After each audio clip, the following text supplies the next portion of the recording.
บายดีสบายดีปาลูสบายดีพี่โมทุกคนมาพบมาเจอแม่ใหญ่แล้วอยู่วัดเด้ออยู่วัดบ้านเมนเรือนเอเด้อทุกคนมาทรงพระลงมาทรงพระอยู่วัดเด้อทุกคนเป็นมื้อสุดท้ายมื้อนี้วันที่16เนาะแต่บ้านเมนเรือนหากระส่งมื้อนี้เด้อทุกคนมาพบมาเจออีกแล้วมาติดตามแม่เรือนแน่เป็นกำลังใจให้แม่เรือนแน่ทุกคน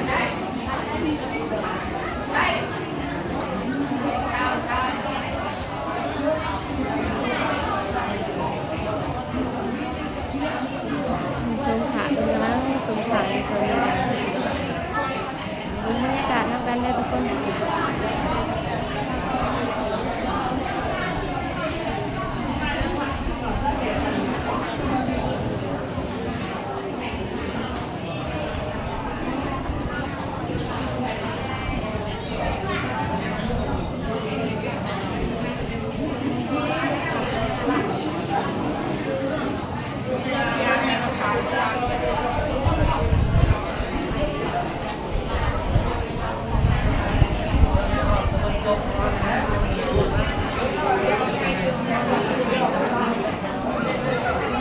ที่สงขลาน้ำกันได้ทุกคน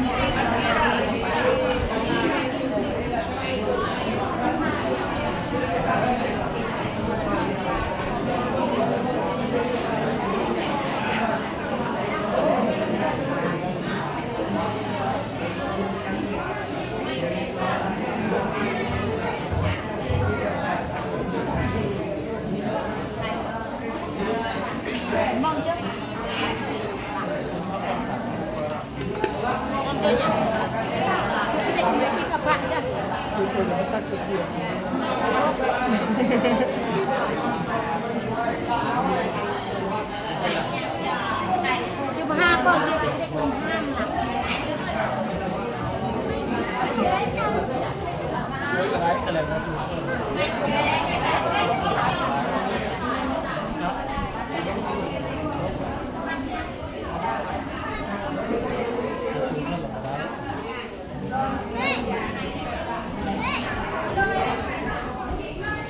เจาะราบุกเรียกมาสิ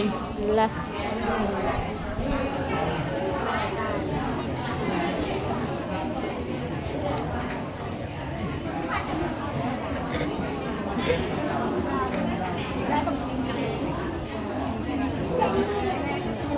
ฮะคุยละได้ไปวัดลองวัดเด้อวัดจางตูอยู่กลมเรียบก็ได้อมนุะอมนุะเด้ออมนุะเด้อใจเราchưa đánh nhiều